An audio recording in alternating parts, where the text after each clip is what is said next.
Ah, tuloy natin, no? Yung na-stop kanina. Nandito pa rin tayo sa loob ng Flower Dome.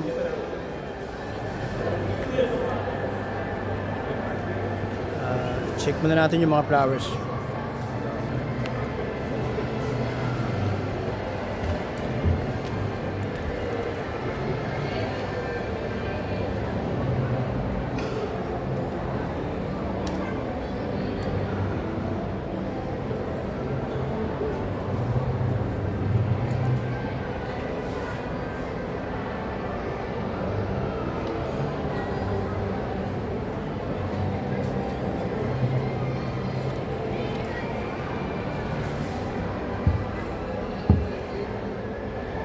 Look like a bouquet of flowers, no? Masyado siyang malaki, pero kumpul ng bulaklak. Nandun naman sa loob,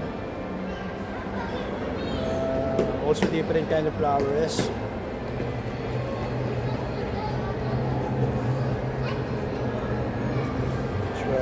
This one.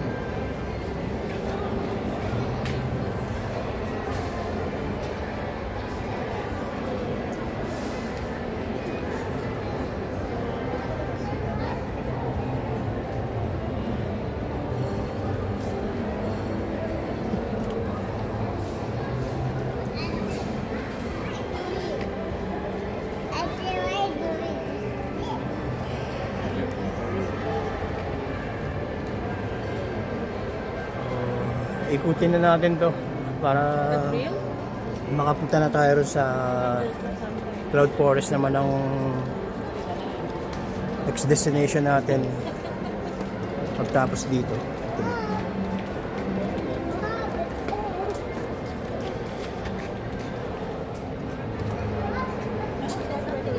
Meron tayong nakita rin kanina, para siyang fruit bearing trees, kaya lang hindi natin naisama sa video. Saka masyado na tayong malayo para balikan pa yun.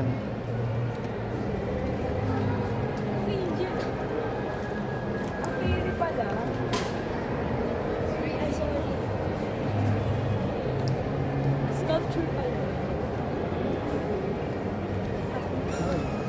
Ayun na yung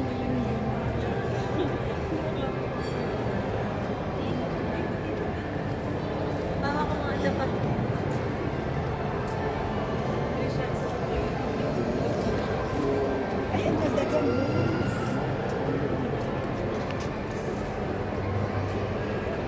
Kita naman natin, nagaganda ng bulaklak, di ba? Ito, para siyang namumukadkad pa lang. Ayan. Ibang kulay eh.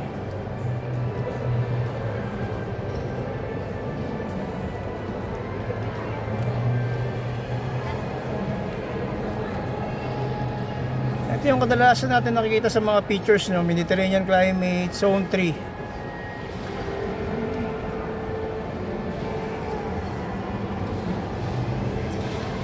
Ayan, yung klase ng halaman is Damakis.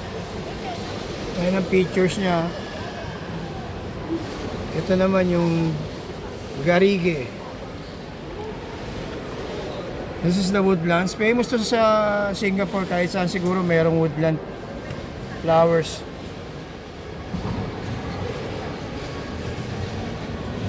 This is the Carp Oak.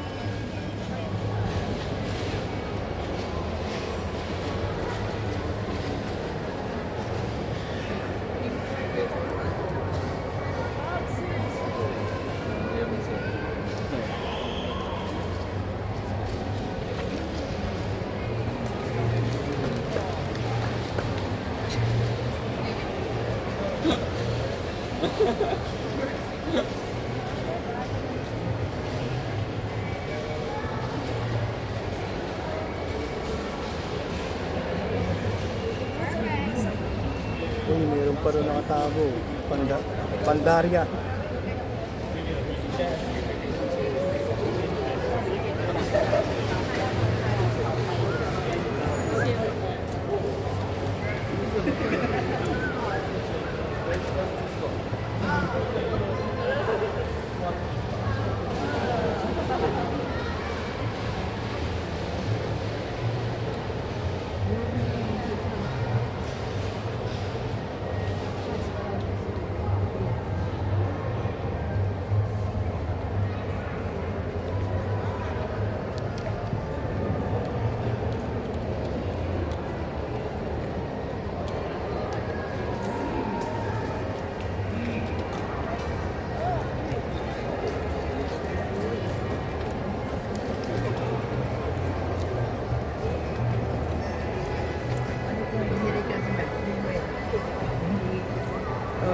dito bawal pitasin, no? Yung halaman o bulaklak na makikita natin.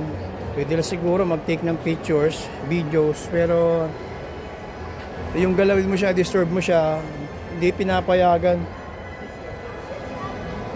Pero I think di rin naman talaga kailangan pitasin, no?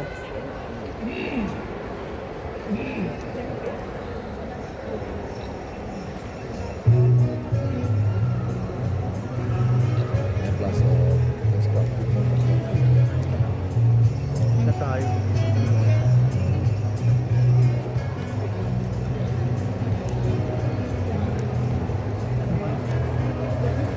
Sa Christmas train show, marami rin tourist na nagpapapicture. Oh. It's like a mini carousel over there. Wait natin. Oh. Miniature train. It's arriving.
Kasi Luca Perfecta.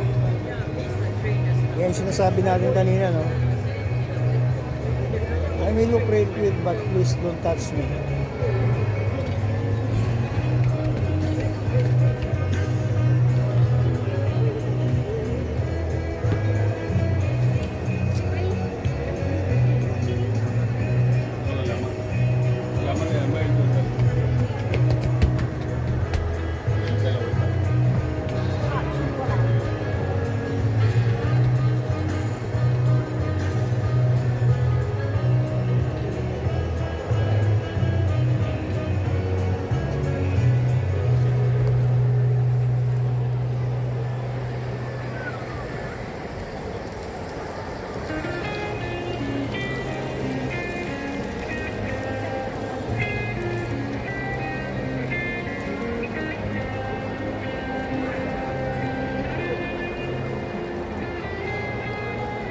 Pause muna natin dito, no? Continue natin mamaya.